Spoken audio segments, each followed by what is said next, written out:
This is a relay project. Real Talk starts right now.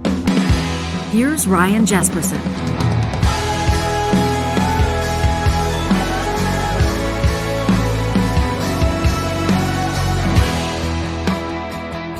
We welcome you to this edition of Real Talk. It is Tuesday, May 16th. It is a smoky morning in our neck of the woods, the Metro Edmonton region. Of course, more than 90 fires continue to burn across the province. A good number of them, a couple of dozen of them out of control. I know I say that sort of candidly and casually, like, you know, there's more than 24 fires out of control. It doesn't mean we don't take them seriously. It doesn't mean that our minds aren't always on the thousands of people that are displaced, that have remained on evacuation order. And, of course, this is something on a show this style where we're talking about bigger issues and longer-term stuff. You know, many times you may catch an episode of Real Talk from a couple months ago or 3 months ago, and it still remains relevant, the subject matter we're talking about. We're not so much a breaking news show. At the same time, we recognize that so many members of this listening or viewing audience are personally impacted by these fires. And of course, we know that there are thousands of brave men and women that are doing everything that they possibly can. Some of them professional firefighters, some of them civilians. And of course, this is something that has dominated news headlines. It's led to headlines across the country for the past few weeks. A significant portion of this province remains under a heat warning, including our hometown of Edmonton, and this is something that's front of mind for all of us. We wanted to address that right out of the gates today. We are going to be talking some politics today. We're going to follow up on my conversation with Adam Zivo yesterday. We're doing this in 3 parts this week. Zivo, a National Post columnist, put out what he described as an expose, about a 10,000-word piece describing the Liberals' Safer Supply program as one that's creating a new opioid epidemic in Canada. In other words, it's very problematic. Today, we're going to hear from Prime Minister Stephen Harper's former public safety advisor. He's a law professor at the University of British Columbia and an award-winning best-selling author. Professor Perrin will join us for his take on this. Tomorrow, we're going to be talking to a guy who has lived experience, first-hand experience, Guy Felicella, with a very powerful story. Guy was living on the street. Guy was using drugs on a regular basis. Now he's a harm reduction and recovery expert. We wanted to get 3 different angles on this to help you form your opinion on something that should be a bigger conversation across the country. Also today, Rachel Gilmore will join us. She's easily one of the most prominent, let's say, next-gen journalists in Canada. She's been a digital journalist for a long time for some of the biggest outlets, including Global News. You've probably seen, whether you realized it was her or not, her reports on TikTok and Instagram. She's on Twitter. I would say, and this isn't exactly a competition, and it's a race to the bottom, but she's got to be one of the journalists who endures the most abuse, the most harassment from members of the public. It's absolutely brutal. I mean, she was attacked for her Mother's Day post just a couple of days ago. Rachel's going to join us to talk about getting fired just 2 weeks after winning a significant journalism award. She's going to talk about what it's been like to make a name for herself covering far-right extremists in Canada, and quite frankly, the price that she's paid. We're looking forward to that interview coming up in about 25 minutes. This episode of Real Talk is presented by Danatech. You can check out Danatech online, Danatech.com, a leader in the safety training space for more than 30 years. Today, they're proud to count themselves among the foremost providers of online safety courses. Danatech blends deep cross-industry expertise with proprietary learning management system tech. That's LMS tech. It makes their courses stand out in the industry while creating an easy, seamless training experience for training masters and learners alike. You can learn more about what they do on their website. It's done right at danatech.com. Of course, we're 2 weeks out from the Alberta election, and we do our best to stay on top of stories as they break. Yesterday, we were talking about somewhat remarkable polling from David Coletto and his team at Abacus data that showed that among decided voters, the NDP has a 10-point lead. 51% of the decided vote in the province as compared to 41% for the UCP. Well, yesterday, polling results leak from Janet Brown. When you talk about Janet Brown, it's kind of like you're talking about who would she be, Johnny? Like she's like the Aretha Franklin of Alberta pollsters. I'm trying to think of someone who commands so much respect. Like who is like the all-time, do I call her the GOAT? Is she the greatest Alberta pollster of all time? Those who pay attention to politics will look to her track record and say she's rarely wrong. Her poll results are often remarkable. People take note, and then they come true. And so she's earned the respect of political watchers and strategists alike. Yesterday, her numbers leaked that showed that the United Conservatives, in fact, are not trailing in Calgary. In fact, they have a 12-point lead, which is big time. So, who do you believe? Coletto's reputable. Brown is reputable.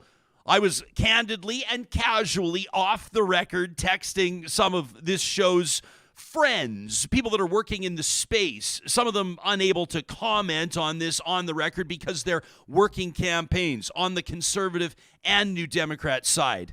And they chuckled. Of course, they know who they're talking to, so maybe they're playing their cards close to their chest, but they let us know that they don't know what to make of that polling out of Calgary either. I wanted to put a couple of upcoming segments on your radar. On Thursday of this week, in two sleeps, as we say, we're going to bring back our group chat roundtable, and they'll get into this. These are people that have worked as campaign managers and strategists, and they're going to tell us what they're making of these numbers, in particular out of Calgary. On Friday, the strategists will join us. You know them from the podcast. Annalise Klingbeil, Stephen Carter, and Corey Hogan will be our guests in the official Real Talk Roundtable. That's coming up on Friday. Make sure you check it out. In news today, the Calgary Chamber of Commerce is applauding both parties for what they're describing as tax commitments that benefit the business community.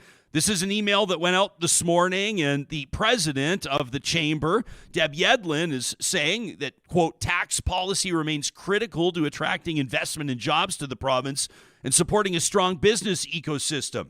The Calgary Chamber likes the United Conservatives' commitment to maintain corporate taxes at 8%. They've promised no hikes should they be reelected. And they're also welcoming the commitment that was made yesterday by the NDP to eliminate the small business tax in Alberta should the NDP be successful in the upcoming election. Now, that's a big deal. That's 2% off the first $500,000 or so. People are saying this could cost the provincial government $150 million in revenue. It's obviously a policy that's going to get people's attention, but the question is, how's the government going to pay for it? That's something that we'll talk about with our panelists a little bit later on this week. We also wanted to note a story that's making news. Another candidate for the United Conservatives apologizing for transphobic comments. These were comments from the candidate for Lacombe Pinoka. This is Jennifer Johnson out of central Alberta, just north of Red Deer, who went on the record at a recent forum talking about schools. She claimed in an audio recording that was recently released that teachers are exposing elementary kids to, quote, hardcore pornography, talking about transgender elementary school-aged kids being chemically castrated. She even suggested that teachers are putting litter boxes in classrooms for kids who identify as cats. I apologize for anybody that spit out your coffee. Of course, this is being condemned, the comments are, by the opposition, the NDP, as you might imagine, but also by folks like Jason Schilling with the Alberta Teachers Association. And, of course, longtime advocate and academic Dr. Christopher Wells, who's been on this show before. Now, the candidate has recanted her comments, saying that she was describing schools in the United States, not in Canada. And she apologizes for any miscommunication or confusion that this may have caused. It's another apology for another statement that just doesn't reflect what's really happening in Alberta right now. The question is it going to matter? You're listening to this podcast or you're watching us on YouTube, which leads us to believe that you're an engaged, informed citizen.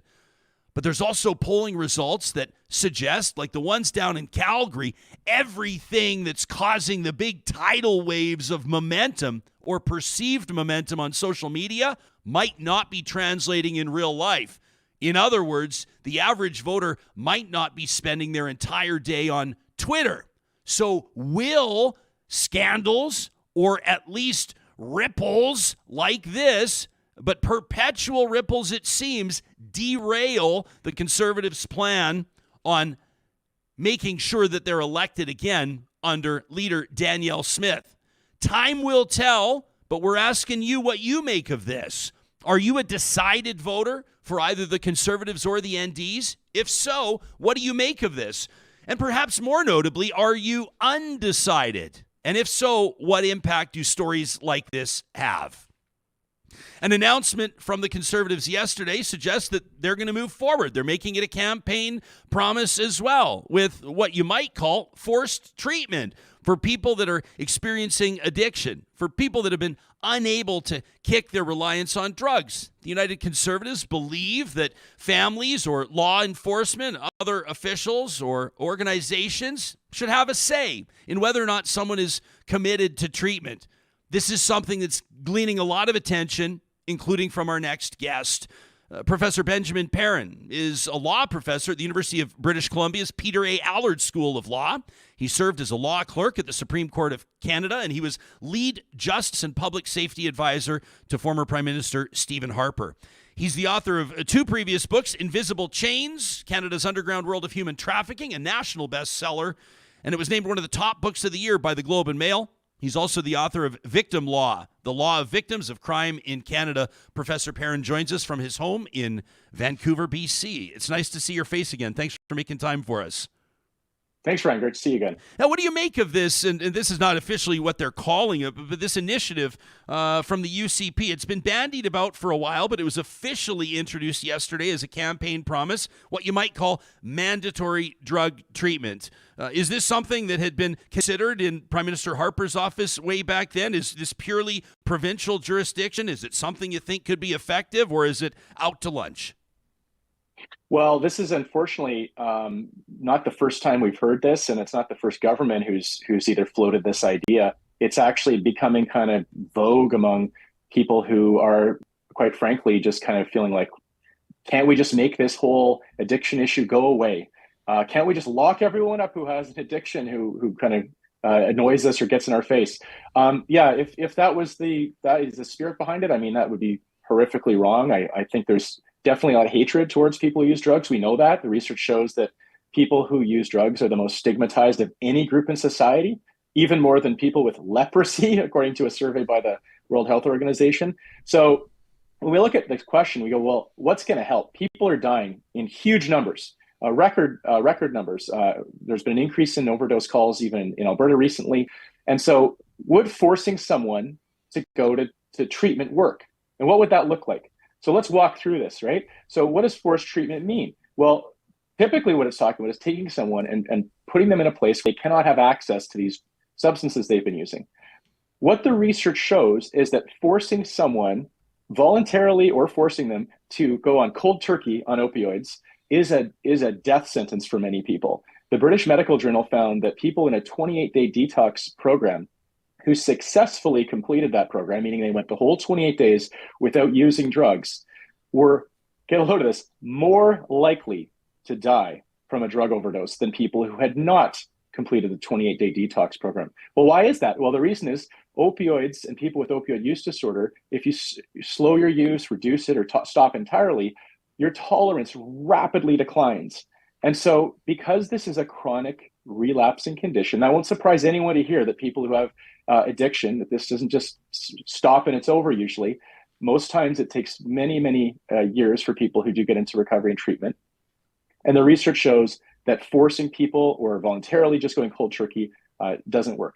There's a whole bunch of other concerns with this law. The biggest risk we have right now of people overdosing and dying is using alone. That's what the research shows. People use alone, they're more likely to overdose and die. What this law does is it sends the message to people who use substances that if you tell someone that you're struggling with substance use, that you could be brought before a court and locked up.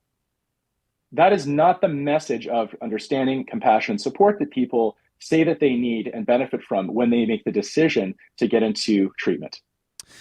I should note that they're calling it the Compassionate Intervention Act. And it would allow, as mentioned in the intro, a family member, a doctor, a psychologist, a police officer to petition a judge to issue a treatment order. Danielle Smith saying yesterday in Calgary that this is part of the United Conservatives' focus on a recovery-oriented system of care. It would come alongside a promise for more than 700 new addiction beds at 11 different treatment centers, including 4 First Nations. I feel like the conversation in Canada, oftentimes, especially when you're talking about funding, when you're talking about the political side of this, it falls into 2 lanes, generally speaking. You'll have every politician acknowledge publicly that it's a problem because they can't ignore it. It's obvious. Thousands of people are dying in Canada. 2 people are dying in Edmonton every day. The mayor just told us that sitting in this studio last week. So you've got, I think, some people characterized as our plan is to invest in harm reduction, safe supply, which we'll talk about, supervised consumption sites, and the like. Support services, creating the relationship with healthcare workers and going from there. And then you have others, like the United Conservative Plan. Jason Kenney was a big advocate for this as well. The recovery method, so-called detox, investing in opportunities, investing in resources for people that are ready to, get off drugs, to put it casually. Does it have to be a choice between one and the 2? Are we oversimplifying how this needs to work? Are both an important pillar of an informed, science-based strategy? What do you think? Yeah, let's start by talking about why people are dying. So you showed the statistics a minute ago from Alberta. We see similar stats in BC.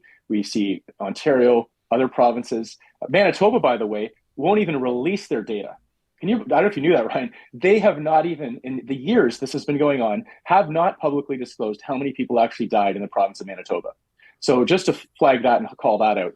But what is killing people? Hey, Ben, hang on a second. Why do you think that is? What's your speculation on that? You don't want people to know. If there's no body, there's no crime. Okay? It's disgusting and it's wrong. There needs to be public accountability here. And the Premier of Manitoba and her government has refused to tell Manitobans how many people have died in her province from the toxic contaminated drug crisis. And this is a government that has opposed life-saving measures like overdose prevention sites, where the only thing that happens there is if someone who's going to use drugs anyway goes unconscious, that they're given naloxone, an antidote to temporarily reverse the effects of an overdose. They're given air breathing support, and if necessary, transport to a hospital so they don't die. The province opposes those measures, and yet they will not tell us how many people have died. Okay, so an informed approach does what? Like, people right now in Alberta are looking, there's a significant undecided vote right now, and people are going to be looking at platforms, and they're going to be, for folks for whom this is the election issue or a major election issue, they're going to want to support the party that's fighting or committing to an approach that can be effective. Can both approaches be effective? Is one out of tune? Is one more dialed in? I don't know how political you want to get. I know you have an interesting background yourself, your own personal evolution, which you've talked about here on the show. But what are you noting from election platforms in Alberta? Yeah, I mean, when I did my research for my book Overdose, we went and actually met with folks. I was opposed previously to things like supervised consumption sites. I went and actually saw them. I met people there and I read the research. There are hundreds of peer-reviewed articles supporting overdose prevention sites. They save lives, full stop. So we need to have those. So part of this is we need to keep people alive. That means giving them an emergency response when they are overdosing, because they're not in treatment right now, and it takes many times for people to get into treatment. And so first of all, is we need to keep people alive. That means widespread available of naloxone and safe places for people to use. That's the first part of an evidence-based approach to responding to the toxic contaminated drugs that are killing people. Secondly, we need to realize what is killing people. The research shows between 80 to 90% of people who have died of drug toxicity in Canada had fentanyl in their system. I didn't know what fentanyl was. Okay, this is a drug that was created in the 1950s for palliative cancer patients. It's a pain medication. Okay, once the federal government started cracking down on the prescription drug abuse back in the Harper government era, and companies like Purdue said, "Hey, we don't want our products being misused," so they made them harder to crush and inject. Organized crime didn't just pack up their bag and go home. By the way, also cracking down on global heroin. They realized, hey, we can make our own fentanyl. Okay, we can make it in a lab, and it's very easy to make. So that is what is killing people. So it's talking about grains of sand of a highly potent opioid, and it has contaminated the entire drug supply. So if someone was addicted to cocaine, there's fentanyl in it. If someone was addicted to MDMA or ecstasy, there's fentanyl in it. If someone is buying drugs just for a bachelor party, there's a high chance there's fentanyl in it as well. Okay, and we have all these cases that show that. So if that's what's killing people, is drugs that people are using now are contaminated with this substance of, we don't know how much is in it, and again, grains of sand can be enough to kill. We need to replace that substance with a substance that is of known contents and potency. That's what's referred to as a safer supply.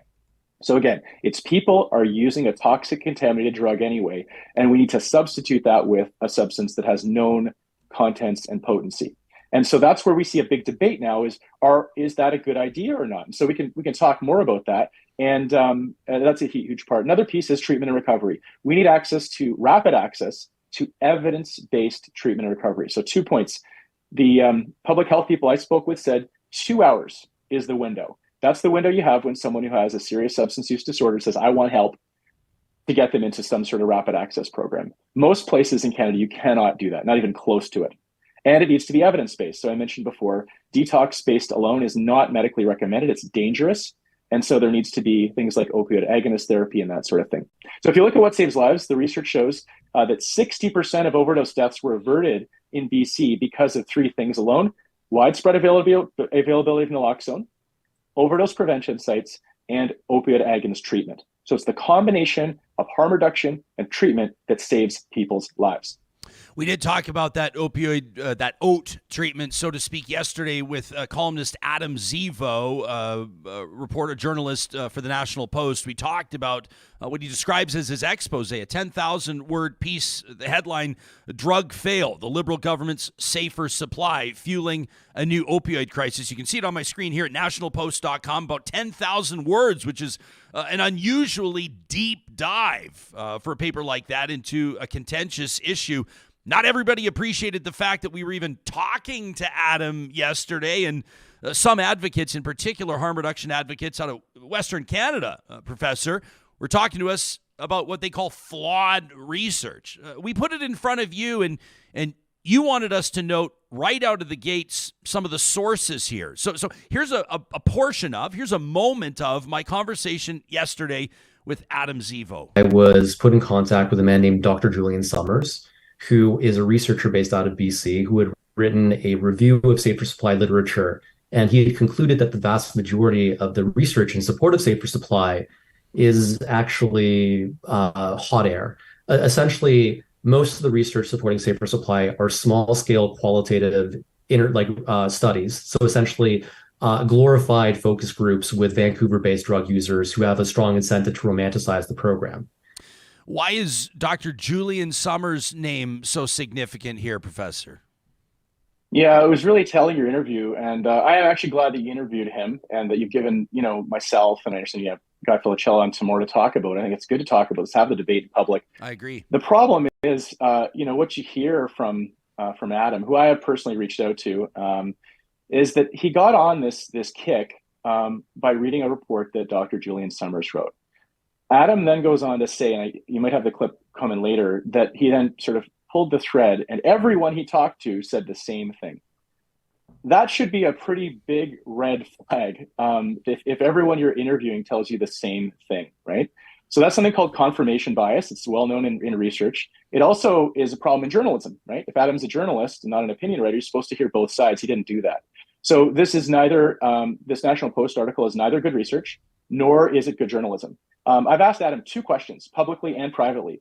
And the first is, do you consider this piece, this 10,000-word article in a national newspaper, an opinion piece, because he writes those, or do you consider this a journalism piece? I think that's a fair question, Ryan. Sure. He has not answered that question. The other question I asked is he going to correct the record? Because conservative leader Pierre Poilievre says that Adam's National Post op-ed on safer supply is proof that safer supply kills people. Adam never makes that claim. The article does not say that. It does not say that safer supply is killing people, and safer supply is not killing people. And so far, again, Adam has refused to correct the record. His piece has caused a lot of harm. It's also flawed and has a lot of problems. So let's get into that. So to start with, the Julian Summers piece, which was critical of safer supply, was commissioned by the province of Alberta. The UCP government wanted to research it and look into it, and had already come out saying they weren't really a big fan of it. After a review of existing literature is put together by Dr. Summers and some others at SFU, a group of 50 research scientists and addictions experts and other people, folks with lived experience, wrote a very critical review of that. They demonstrated that Dr. Summers' review included articles that were not relevant. They weren't part of the study. He missed articles that should have been in there.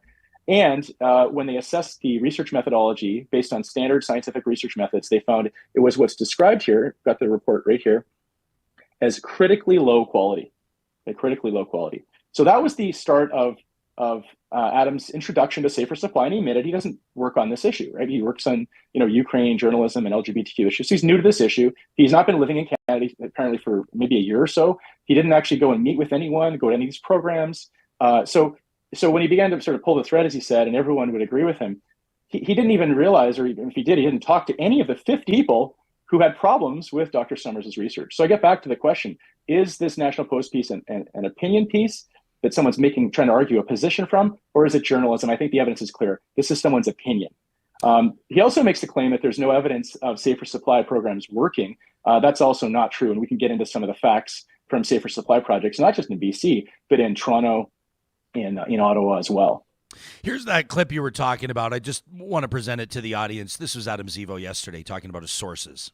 What I can say is that there was a consensus amongst my interviewees that safer supply is not working. Well, I'm very aware that there's another school of thought that disagrees vehemently with that, and you can see that all over my Twitter.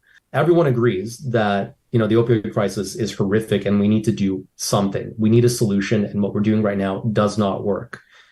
There it is. Wow. Can you believe that? I mean, so in the same breath, when he says that every one of his sources agreed that safer supply isn't working, but that he's aware that there are other voices, and he didn't bother to talk to any of those people. So I think really, I think it's a great service that you brought him on, because he revealed to us that very clearly he did not do his homework, he didn't do his research, and he's on a vendetta. I heard him on your program say he is opposed to safer supply. That's what he said. Look, he is entitled to his opinion, just like you are, just like anyone is. But to put it in a 10,000 word investigative journalism piece, and that's in air quotes, and have it affect people's lives during a public health emergency, and have it picked up by conservative politicians, including Pierre Poilievre, to make statements opposing a life-saving public health intervention is completely irresponsible. I want to give people an idea of the politicking that's happening around this. We want to note that not everybody has 3 hours a day to watch every bit of news that comes out of Ottawa, plus their own province, plus their own City Hall. Here's a tweet from the Conservative Party just a couple of days ago. I believe this was May 11th. Quote, "The Trudeau Liberals are pushing hard drugs on our streets, fueling the opioid crisis and trapping more people in addiction. Get these toxic drugs off our streets and give real hope with recovery and treatment to bring our people home drug-free." And then they reference that piece in the National Post. I know you're not a speechwriter, but you were a policy advisor to a prime minister. How would you counter that messaging in Ottawa? What would be your take on the accurate interpretation of what actually happens with a safer supply initiative?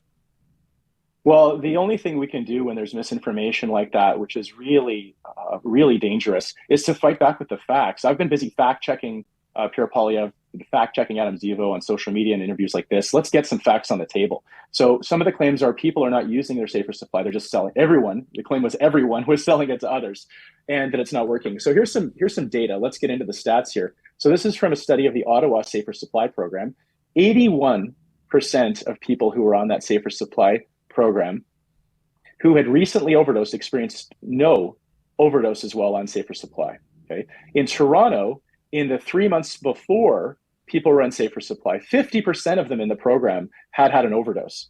50%, half. In the 3 months during their time when they were on safer supply, that reduced to 15%. So first off, if we say what is the primary objective of safer supply programs is to save people's lives, the emerging evidence from these pilot projects is that it is. The other claim that we're hearing is that everyone is just, no one's using these substances. They're just giving them to others. That's also false. It's not true. We talk about the issue of diversion, which has been known for years and is something we need to be evaluating, monitoring, and making adaptations to these pilot projects to make sure that we get it right. But just to be clear, people are making use of the safer supply in choosing it in greater proportions than they were the toxic contaminated street drugs, the criminal drugs that is what Pierre Poilievre has as the only source for people if he's opposing this. So again, from the pilots in Toronto, we see a 78% of people in safer supply were using fentanyl daily. That's that toxic contaminated street substance I mentioned earlier. While on safer supply, that went down to 31%. So people are using their safer supply in these programs. And we see similar results from places like Ottawa. Listen to this. This one really, shows a lot. Over half of people using the safer supply stopped using street fentanyl. Okay. We had another 26% who decreased their use. So in total, that's 78%, over 3/4 of people on safer supply either completely stopped using street drugs, which is what we've just gone through, are killing people, or they reduced their use. So this is really important information, and none of it gets used. It just gets dismissed sort of out of hand. And the other point I'll mention is the BC Coroner Service, who does the toxicology reports of people, has found there is no indication that safer supply is contributing to drug deaths. No indication. When they do the toxicology reports, and they show, you can see the graphics, it's a whole bunch of range of drugs, but at the top of the list is that street drug, fentanyl.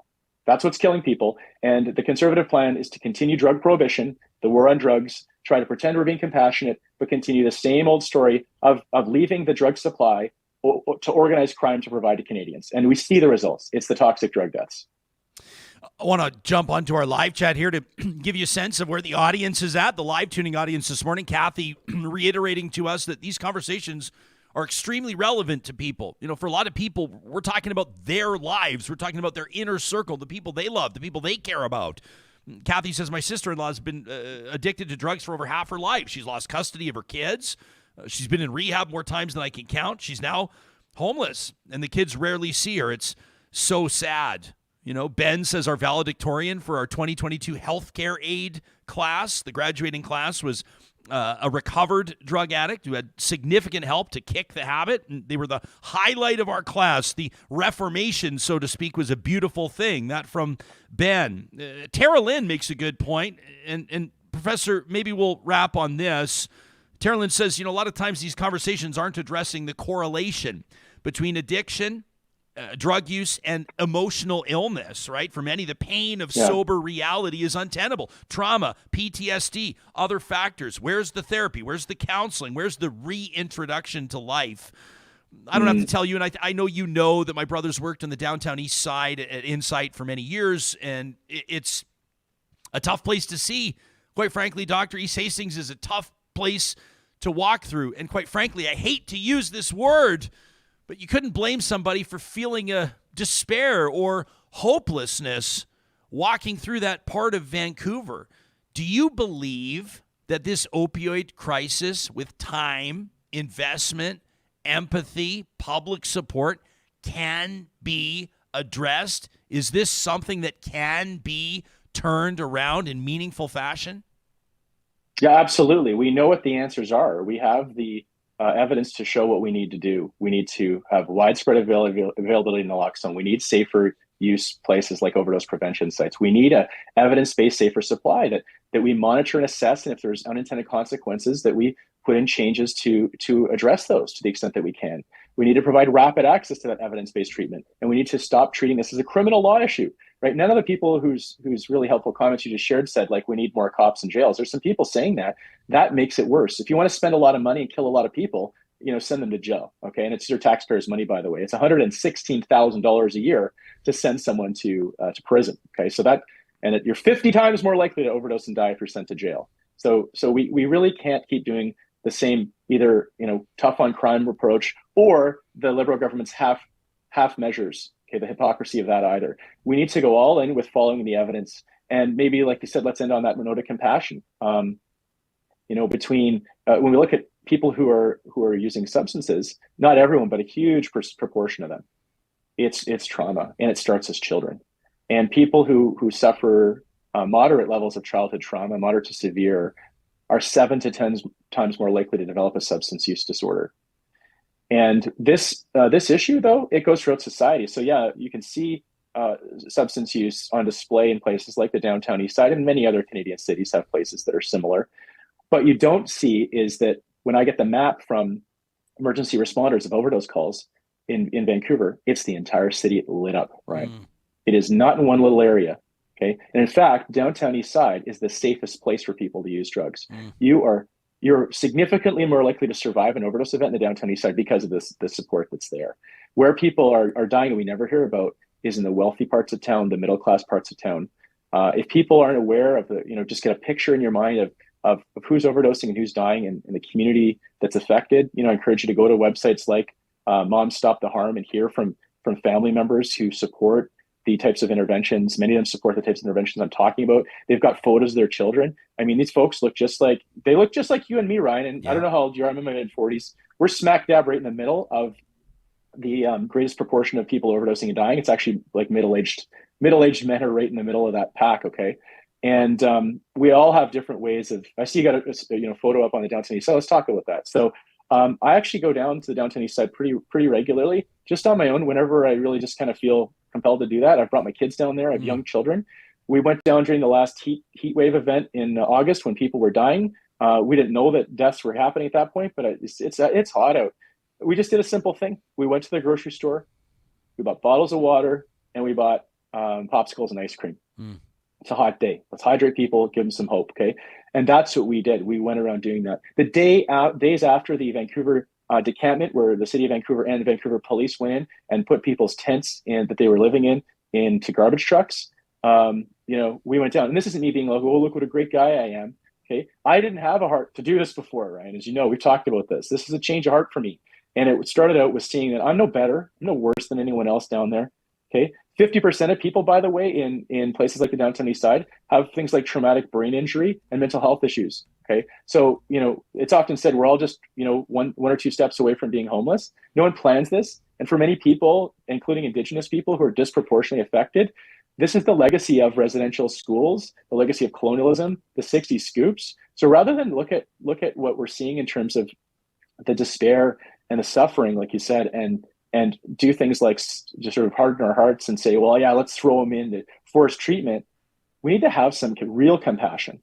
Okay? Compassion means meeting people where they're at.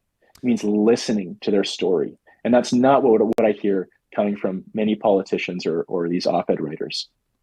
If you want to hear more about Ben Perrin's personal journey, the evolution of his perspective, you can search our podcast or our YouTube archives. Back on June 13th of 2022, Professor got personal, and he talked to us about his change of tune. That's Real Talk on June 13th, 2022.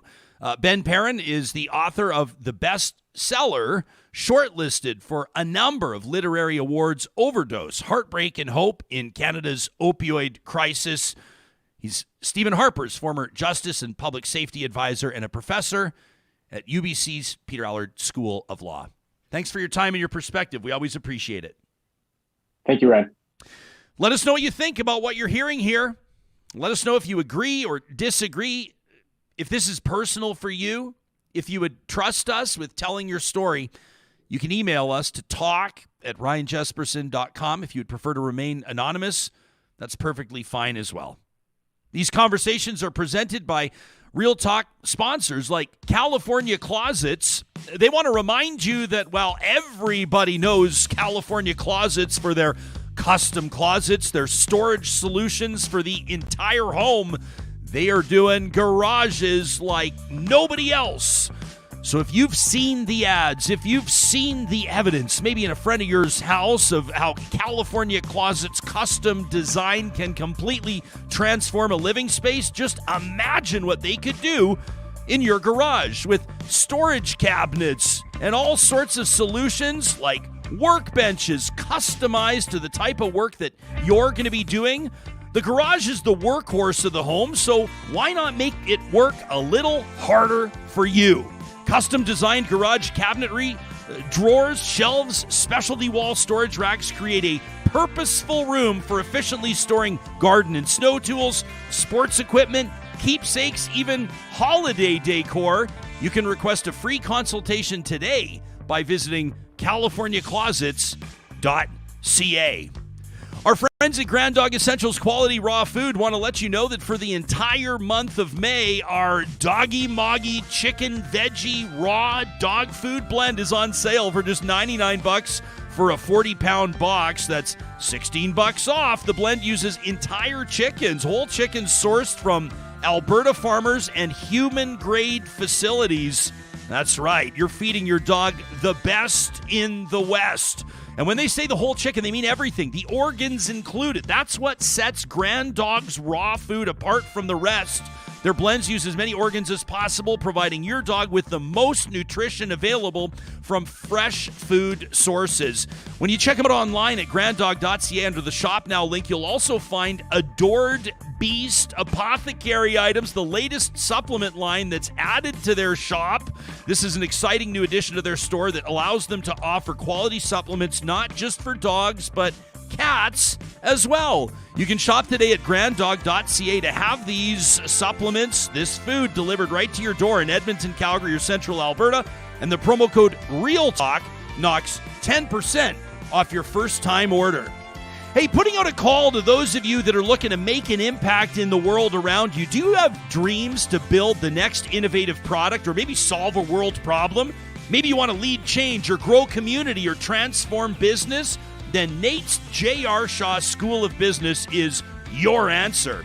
As one of Canada's leading polytechnic business educators, they can help you harness your inner talent, build your skills, feed your curiosity. Your future will be brighter because of their immersive style of learning and deep relationships with the industry.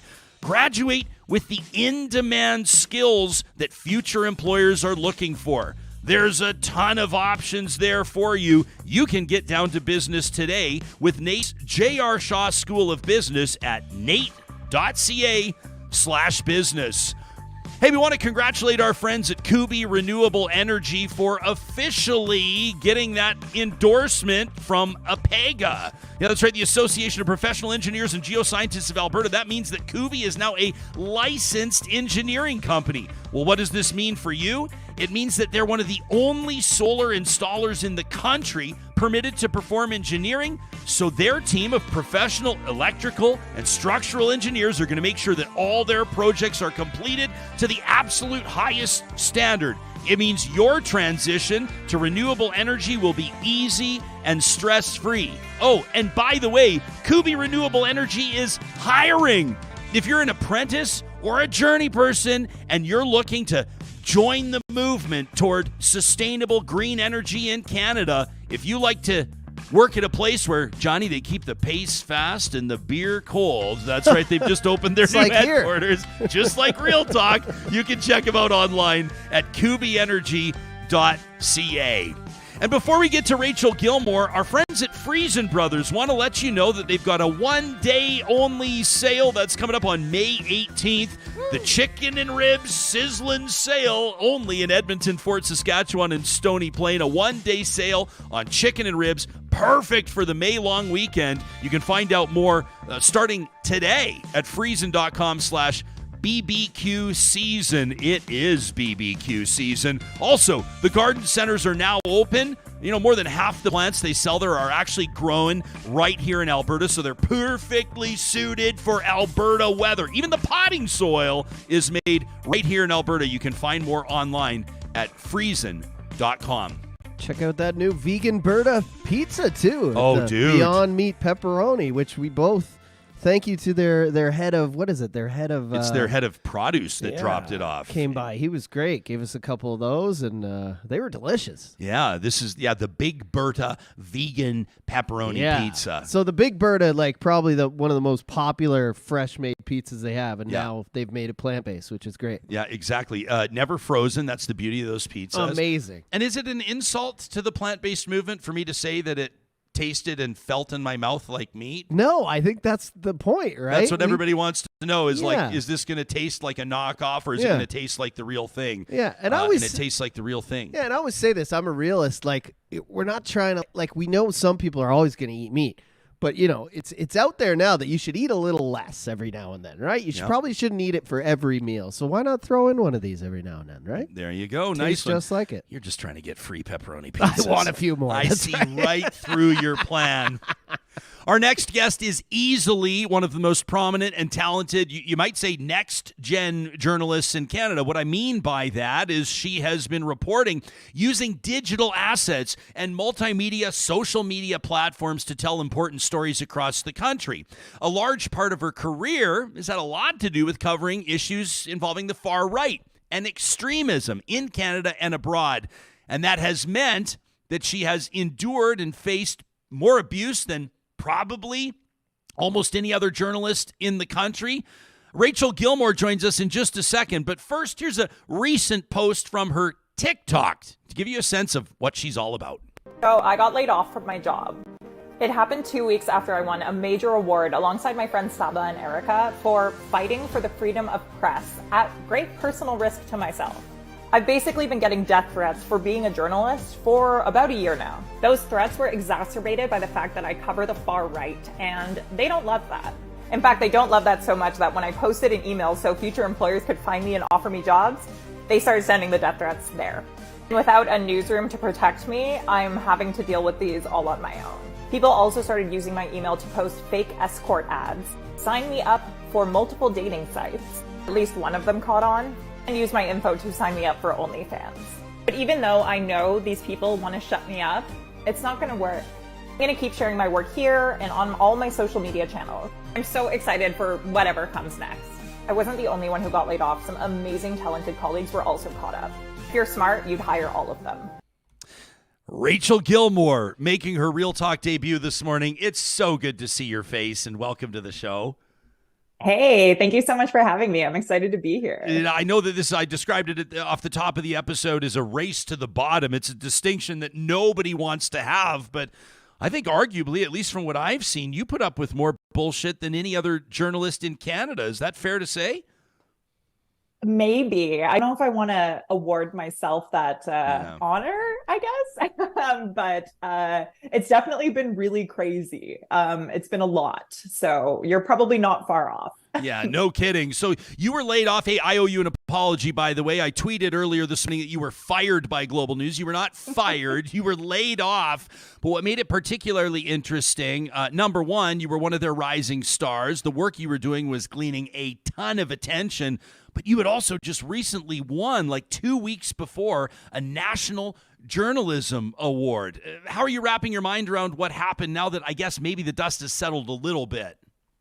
Yeah, I mean, it sucks. I think anyone in our industry knows how much the threat of being laid off is always kind of in the back of your mind. It's looming there, but you kind of push it out of your head. So I definitely wasn't expecting any layoffs and was really shocked. And honestly, I mean, I did kind of think I was a little bit insulated because of the award I had won and because I was, break in a fair bit of news for us, but I guess it just goes to show that no one's really safe from the ravages of our industry these days. Yeah, no kidding. Want to mention that the award that you won it alongside a good friend of this show, Erica Eifel, who's just like an incredible human. I don't know if I've met anybody with more energy when she talks than Erica Eifel, and Saba has as well. It was kind of like a group recognition, essentially, for the work that you've been doing. I haven't had a chance to speak with you since you won that award.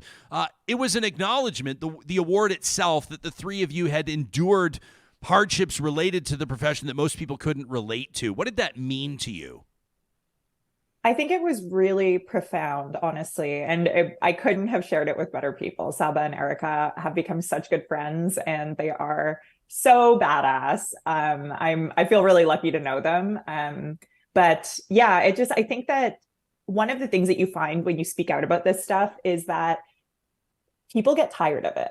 And, part of addressing this is continuing to make it people's problem.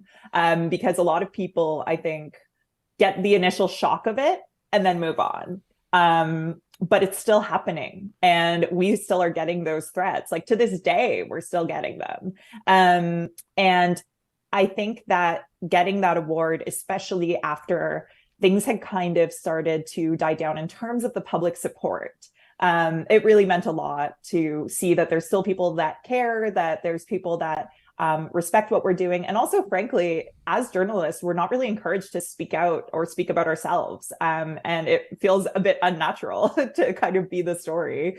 So getting that recognition definitely felt validating that we were doing something important. So, yeah, it was the Tara Singh Hayar Award, I should say, that was presented at the Canadian Journalists for Free Expression Gala.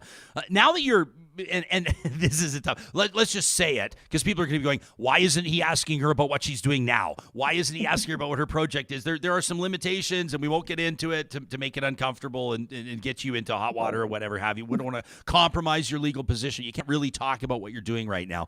But you're not, as far as I can tell, supported by, or let me even say protected by, though we may take issue with that. I don't know that you were ever adequately protected. And I say this as a former colleague under that multi-billion-dollar empire. But you don't have that horsepower behind you at this point anyway. Has that influenced or impacted how you've felt or how you've responded to the online troll activity that's aimed at you? Because I see that they've not laid up one bit.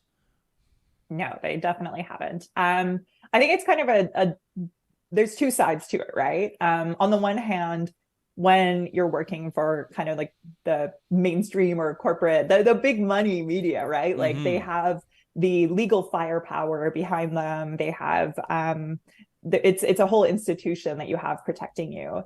And well, to the extent that it does. So, you know, there were some efforts that they made that I really appreciated. Like they had done security scans of my social media to make sure that they couldn't figure out my address and things like that. So that was really reassuring. But, you know, there's also, I think that in many ways, newsrooms are grappling with the same thing that we're all grappling with, which is that no one really knows what to do about this. I mean, trolls have always existed, but they're so emboldened and empowered these days. And so I think that in some ways it's difficult for newsrooms to have someone like me who's not shutting up about the problems because it continually forces them to kind of reckon with it.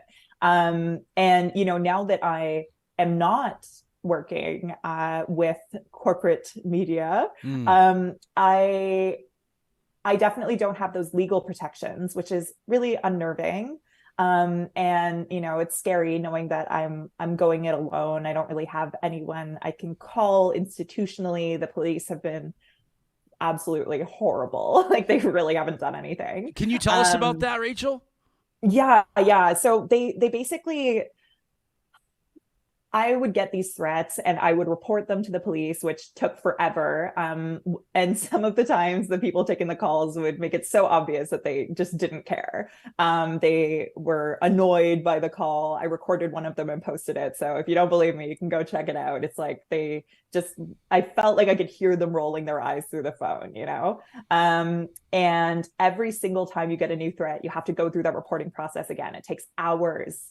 And then inevitably, almost every time, the police would come back and say, hey, this doesn't meet the definition of a threat under the criminal code because it doesn't really provide for mafia language according to the police's interpretation. So if someone tells you, oh, it would be a shame if someone killed you, that's not a death threat according to the police because they're not saying I am going to kill you. They're saying, oh, it would be too bad if that happens to you, or someone really should, but they're not outright saying that they're going to do it. So that was what I kept coming up against. And I even had like really prominent Canadian journalists message me sometimes when I would post threats and they'd be like, that one's really scary. You need to make sure you're reporting that to the police. And I can think of a specific example where someone made a video where they pulled out a knife and, you know, they talked about animals getting whipped and compared me to those animals. And I remember I reported that to the police at the behest of a really prominent Canadian journalist who told me that was scary. And the police got back to me and told me it wasn't a threat and that they wouldn't be pursuing it. So it just kind of felt like I was wasting my time eventually. And you get really exhausted and burnt out and you're just constantly feeling like you're a nuisance. So you just really don't have any support in that respect. And it makes it scary because, like, you know, I had some guys, a guy who clearly owned a bunch of guns suggest that he was going to show up at one of my boyfriend's concerts. I called the police. I told them and they said, well, call us if he shows up. Like, what do you do? Yeah. Yeah. Okay. Scary. Let me say. So we call the show Real Talk because sometimes you got to just ask a question. But I recognize that the question could be for some people that may not recognize that you and I have corresponded for a long time. They may say, "Well, this is a question that would be along the lines of victim blaming." I don't mean that, but I want to ask you why you think that you have been such a lightning rod for this type of thing, over and above other women in journalism, over and above other young journalists.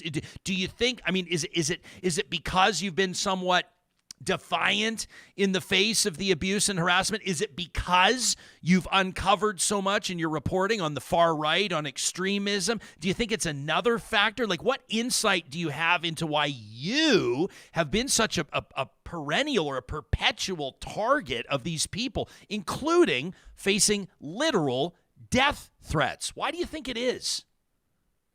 I think there's a multitude of factors. And I think that, I mean, first and foremost, I'm a young woman covering a space that is mostly covered by like old white dudes. And so I think that for some of the like incel guys that I'm covering, it's just very exciting to have a woman, interacting or saying their names whatsoever. And some of these guys started using my TikTok footage as almost clickbait in their own kind of weird podcast live stream things. So I think that having like a young woman that they could use in that way was beneficial to them as clickbait. And also the fact that I was making these short form videos, I think that a lot of these people don't actually read the articles that are written about them. But when you're doing it in a 45 or 60-second video, they do watch that. So I think that put me on some of these, especially far right extremist group radars. And then, I do hit back. And it's just who I am. I have not really been someone who is able to take it quietly when I see something really unjust happening.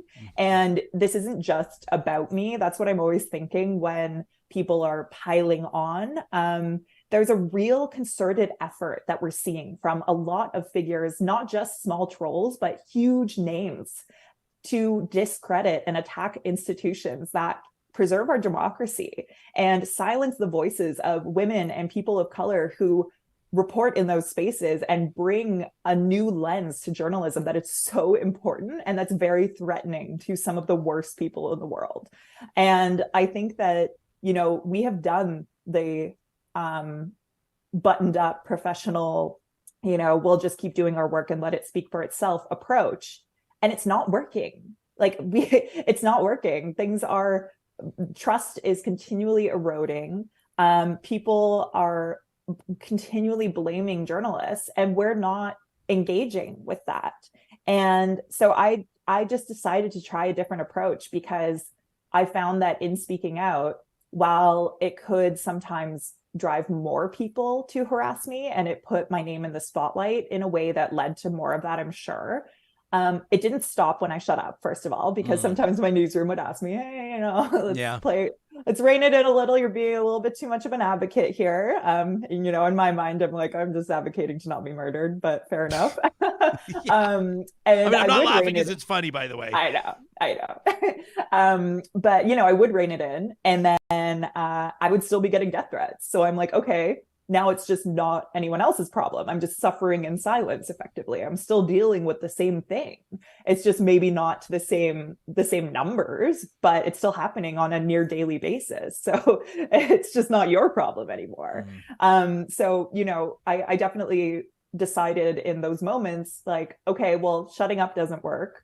So I'm just going to keep calling it out so that all the other people going through this see that we're not just taking it, we're standing up against it, and we're not going to accept the erosion of trust in media. We're going to call out people who are lying about us and saying, BS. I don't know if I can swear on here, but you can say bullshit all you want. Yeah, okay. Like, people are just saying bullshit about journalists. And at some point, I feel like we should push back. And maybe I'll be wrong. Maybe in 25 years, we'll be like, oh, Rachel really contributed to erosion of trust or things like that. But I just know that the status quo isn't working. And I really am not I'm scared for the future of journalism and for the future of our democracy, frankly, and not to be too lofty about it, but it is fundamentally what's happening. So. Yeah, no, I share your concern. I've kind of debated, and you're not the only guest, but you're certainly one of the guests at the top of the list where to establish context, we want to give the audience an idea of some of the stuff you face, but we also don't want to amplify it, you know? And so I picked some stuff that you've put out just in the last week to give people an idea. I want to be clear, this is not the worst. I mean, people are talking about murdering you, and I don't say that in glib fashion. So this is stuff that's like a little dialed back from there, but still horrific. It's brutal. I mean, you tweet, over the weekend, a tribute to your mom. It's Mother's Day, for Pete's sake. You share some wonderful photos of the two of you. You say, I have the best mama. I'm so lucky. My mom's insanely smart, driven, brave, and funny. She also does the work of two parents and makes it look easy. Somebody quote tweets it and says, single teenage mother. Makes a lot of sense that Rachel is the product of this. Or what about the red car incident? So you're looking out for other women in the capital region, the Ottawa region. You say, hey, if you're downtown, heads up. You were just followed. You tweeted this just on Saturday. You were followed by a man in a red car. You say he'd slowly drive alongside me, pull over every time he got ahead of me. He was staring at me. Well, what responses are you getting? Someone says red car guy for the win. Someone else says a fake damsel in distress alert. Somebody else says file this under the never happened column. Somebody else says she was confused for being a streetwalker. This is stuff that you face almost every day. I see it all the time. I mean, how do you manage it? And do you worry that other young women or girls that would envision or dream of a career in journalism would say, no way in hell I'm going to subject myself to that? That's my biggest fear, honestly. I think about that constantly. And I think it's part of what drives me to push back so much, because I want to show them that it's not wearing me down, and that, there will be people who will have their back too, if they find themselves in a similar situation. Because I have noticed, some kind of, older or established journalists, some of them disagree with my approach, and that's totally their right. But I worry about people seeing what's happening to me, and then seeing, some established journalists kind of make passive aggressive remarks about whining to Twitter and stuff, and worry that they won't have support networks. And so I hope that in pushing back on it and kind of poking fun at it too, and keeping it sometimes I get serious, but I also try to keep it light sometimes. And I think that hopefully shows them that there are people who are pushing back on this and who will have your back if you come into this business and choose to push back as well, because it is a reality. And I don't want to sugarcoat that a lot of people hate journalists, and they really hate female journalists, and they especially hate women of color journalists. But you will have a sisterhood that'll have your back if they come after you. So I hope that kind of helps to assuage some of the fears.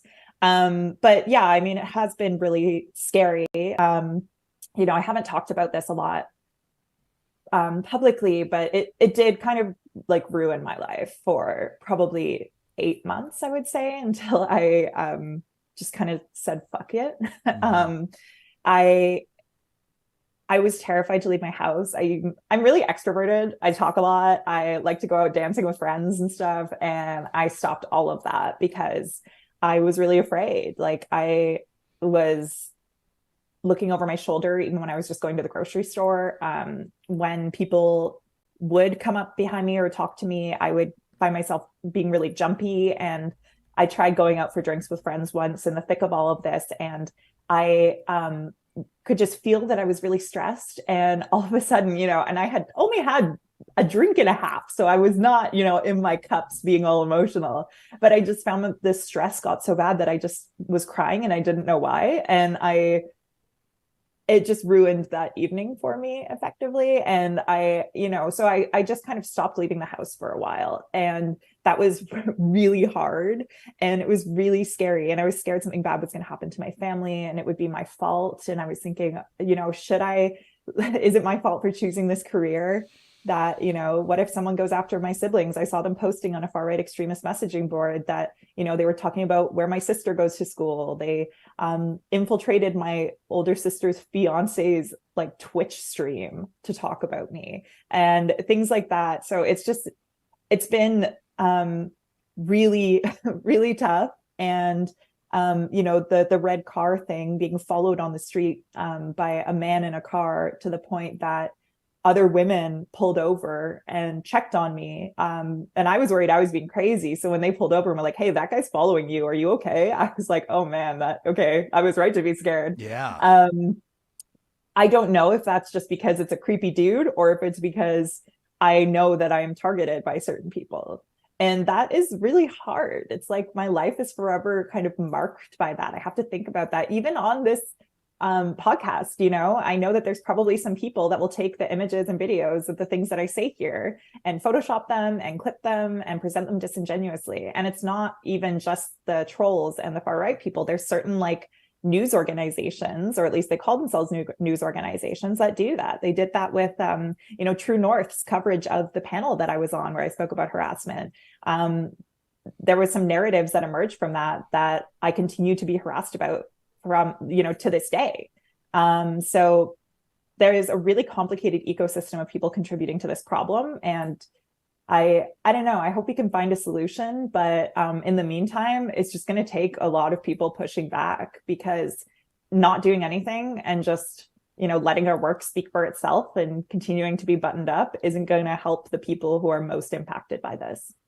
It's well said. I mean, it takes an incredible amount of courage, and I don't mean this sort of sounds like almost like a condescending tone to say like you've put on such a brave face, but like I would say that I've probably faced like 5% of what you have or less, and even that has been brutal.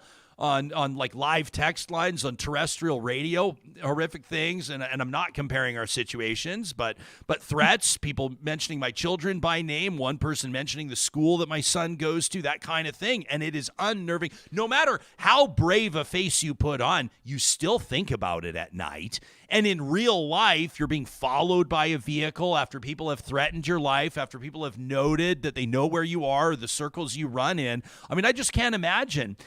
I noted in introducing you that a big part of your career has been covering far-right extremism, conspiracy theories, and misinformation, both in Canada and internationally. I would imagine that the knowledge or the awareness that you glean from doing that research and telling those stories obviously impacts your perspective, maybe in a sense that way more than what the average Canadian would think with regards to how serious this could be, or the magnitude of what some of these threats could imply. Yeah, I think one thing that really struck me when I started digging into reporting in these spaces was you don't realize how much of an echo chamber you live in, even when you think you're exposing yourself to diverse perspectives, because there are people with views and opinions that, like, I didn't think there were any safe spaces to share those kinds of views. And I found whole communities with thousands of people who are Canadians. A lot of people like to think, oh, Canadians are so nice, but there are some really horrifying, like outright racism, anti-Semitism, sexism, and, people who believe stuff that's just so, they live in a different plane of existence. Like their facts are completely different than the facts that you and I kind of work off of as the basic premise of everything we talk about, And that to me is so scary, because not only are these people really angry and hateful, but they're also really hard to convince of, what is real. And it's hard to kind of do the work of showing them where they are misled, when even the basis that they're operating off of is so fundamentally different. It's like if these guys said that the sky is green, all of their followers would believe them and start fighting with you for saying it's blue. Yeah. It's just, it's really surreal. And it also definitely kind of discourages me sometimes, because I realize how big of a problem this is. And I'm scared that someone's going to end up getting killed, especially in the trans movement, like the hatred that we're seeing that's now bursting out very clearly in some really big spaces from some people with millions and millions of followers on social media. I'm really scared about what all of this is going to lead to. And I think that a lot of people who even might think that they expose themselves to diverse perspectives don't realize how prominent some of these views are in certain circles. And we need to think about how we're going to sort of de-radicalize people and bring them back from these echo chambers that they're in, because they found community during the pandemic, especially when they felt isolated from family and friends, especially if they chose not to be vaccinated. They found these online communities and they've become radicalized. And we need to be paying attention to that, because it's going to, people have actually already been killed by this, as we've seen in certain manifestos that have been published in the States. Yeah. And Canada exports a lot of that. A lot of the big far right guys in Canada, in the United States, are Canadians. So we really need to reckon with the reality of the threat that's going on here and think about how we're going to, face that full on. I mean, I think of like École Polytechnique, and then the dozens of tragic examples around the world, and including in Canada and the United States, of people targeted in some circumstances for their gender, for their sexual identity, for what have you. I always try to loop in our live tuning audience as much as I can. These are people that are watching live, and a lot of them, this is really resonating with them. Rachel, what you're bringing to the table. Tracy says it's not just female journalists online that get this stuff, or in real life. It happens to average women online and in real life everywhere, every day. Sharon says they're everywhere. They get in your face. They try to intimidate you. MS 2020 says that this has happened to me at work. Some men are threatened by a well-spoken, educated woman. Dennis says people need to take this more seriously. He says the stalking laws are a joke in Canada. Scott says Rachel represents what journalism ought to be, what it ought to be about, if we have any interest at all in protecting democracy. And it also calls for an increased scrutiny, Scott continues, into what we call free speech, that's now equated with anyone can say anything, ignoring completely that there's a responsibility that comes with that freedom. Tracy also says this type of behavior, even the trolls in the comments, become emboldened as they see others do it. It becomes their sick norm. They don't even understand anymore that it's off behavior, that it's not normal behavior. That from Tracy. Rachel, you obviously have significant followings, not just on Twitter, but on Instagram, on TikTok. Every platform has its own vibe. I know you're not immune from trolls and haters on the platforms, but have you noticed a difference in Twitter since Elon Musk bought the platform? For people on the podcast, you just rolled your eyes right into the back of your head. How has Twitter changed in your estimation? It is horrible. Like, it is so much worse. First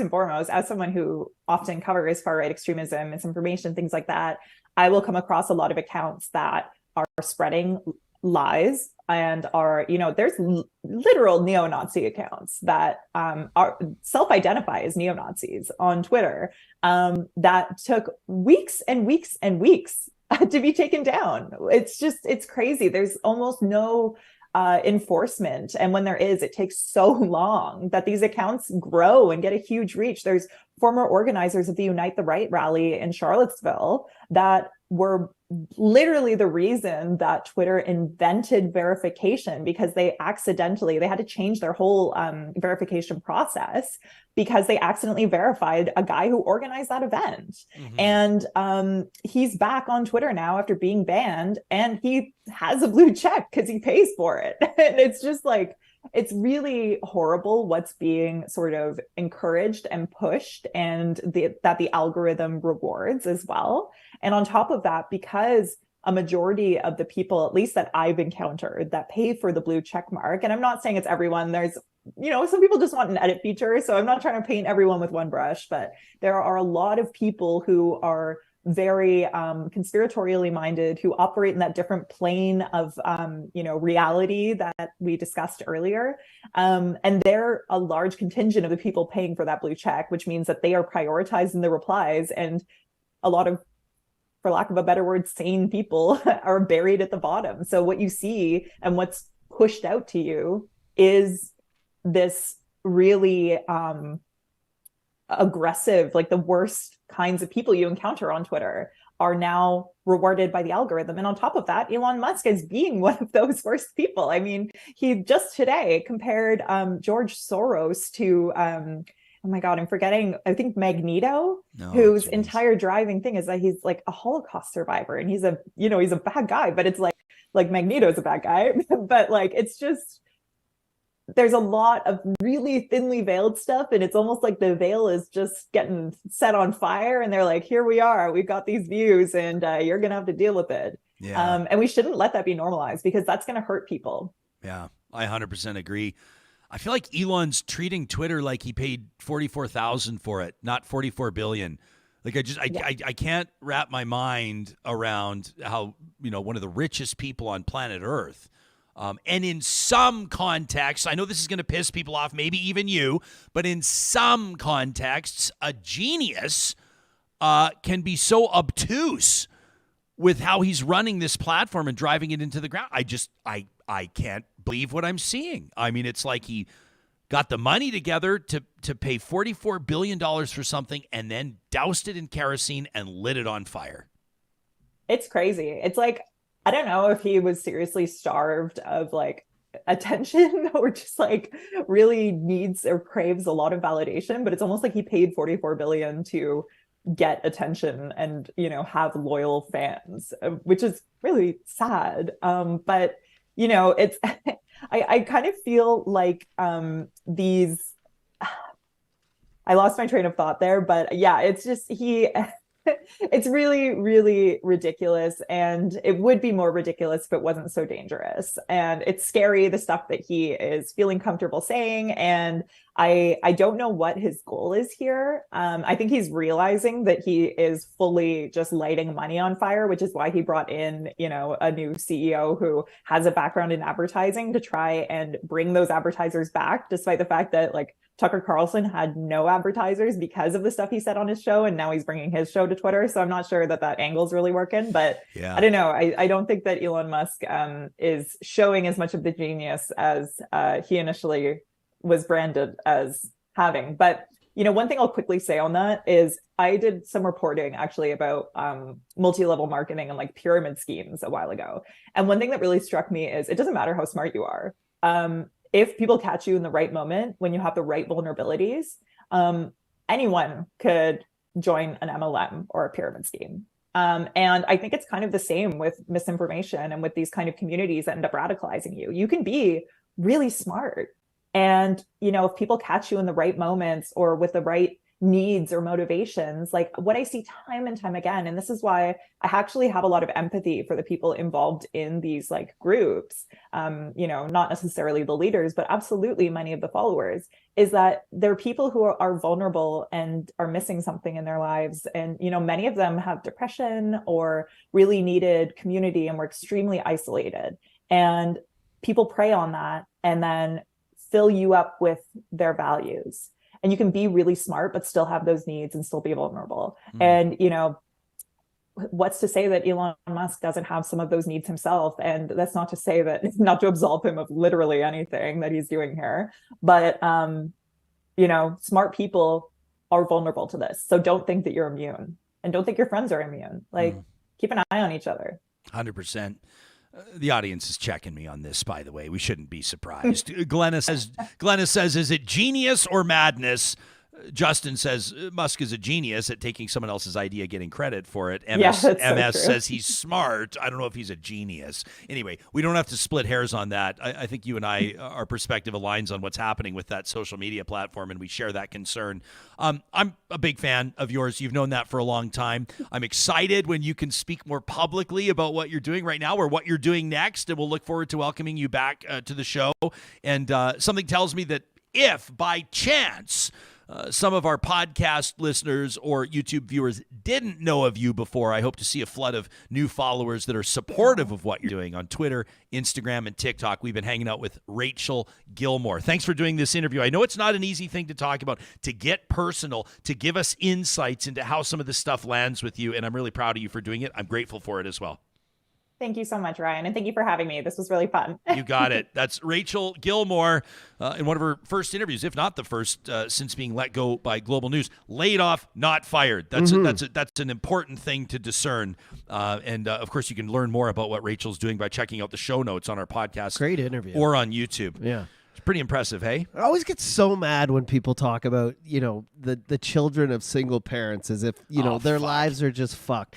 And you always have these like conservative right-wing people tweeting out, well, the data shows if you don't have a mom and dad, your life's going to be screwed. When I look at real life, I see exactly the opposite. Like just off the top of my head, like athletes, politicians, celebrities like Michael Phelps, Jon Stewart, Stephen Colbert, Oprah Winfrey, Barack Obama was the child of a single parent, became a prominent lawyer, president of the United States. So whenever I see this data or people pushing that narrative, like if you don't have a mom and dad, you're less intelligent. You're not going to be a whole person. You're not going to have a good life. I roll my eyes. And maybe that's because I'm a child of a single parent too, but it's ridiculous to me. And to put that out on Mother's Day, to rub it in some someone. people have no shame, man. It's ridiculous. I appreciate you saying that. A shout out to all the single parents out there who are doing heavy lifting.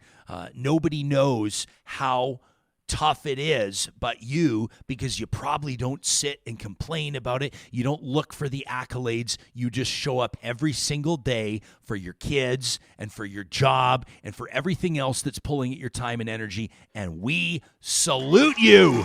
Yeah, our live studio audience feels the same, and no surprise. A shout out to all the single moms and dads today.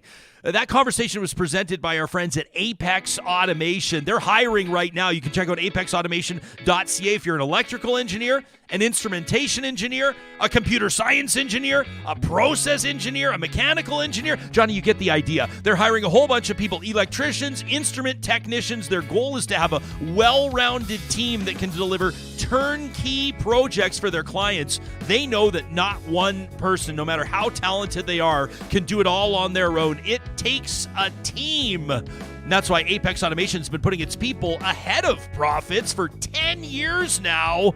One of Canada's fastest growing firms. They also give back to the communities where they live and work. We see it firsthand. They're an important sponsor at our Real Talk Golf Classic, and we're proud to partner with Apex Automation. You can learn more about open positions right now if you're looking to take your career to the next level at apexautomation.ca.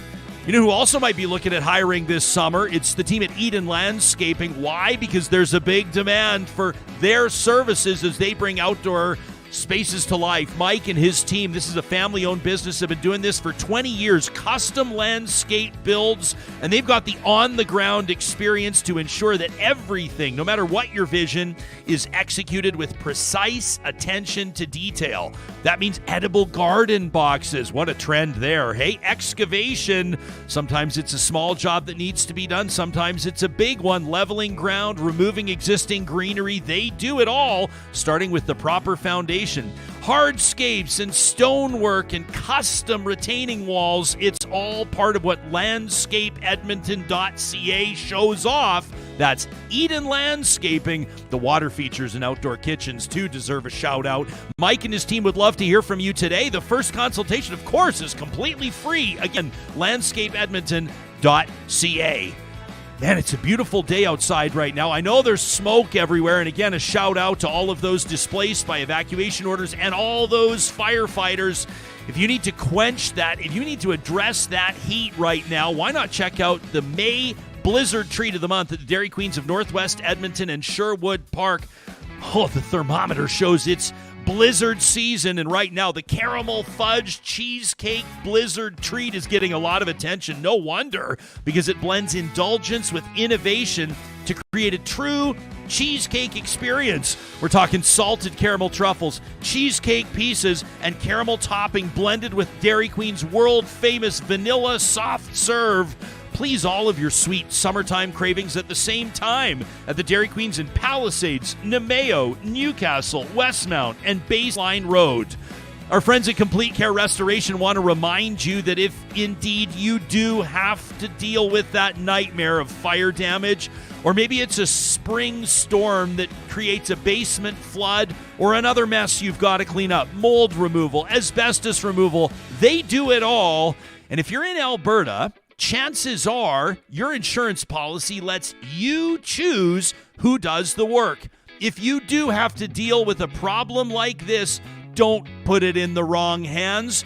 Get in touch with the trusted team at Complete Care Restoration online, completecarerestoration.ca, or 780-454-0776. And we're just a few days away from the next edition of Trash Talk, presented by our friends at Local Environmental Services. You can find them online at localenvironmental.ca. If you're a decision maker in Alberta or Saskatchewan, that could be for a small business. It could be for a huge business like the Northwest Refinery. It could be a shopping mall, or it could be a community. Maybe you're a town administrator. Local Environmental Services handles front-load bins, roll-off bins, recycling, water hauling, landfill services, vacuum trucks, fence rentals, porta potties, you name it. You can check out their services today at localenvironmental.ca. We want to thank everybody that takes the time to share their thoughts with us on the content that you're consuming here on the show, the stories that you're learning more about. You can leave a comment on our YouTube episodes. Of course, you can always rate and review our podcast. Man, do we ever appreciate that. And you can send us an email anytime to talk@ryanjesperson.com. Coming up on tomorrow's show, energy media publisher Markham Hislop says he's got his Pulitzer Prize-winning story. It's a look at Alberta's energy regulator. Plus, Guy Felicella, from Life on the Streets to harm reduction expert, he'll tell us his personal story in our third interview of 3 on the opioid crisis. Political roundtables coming up on Thursday and Friday. We've got you covered ahead of May 29th.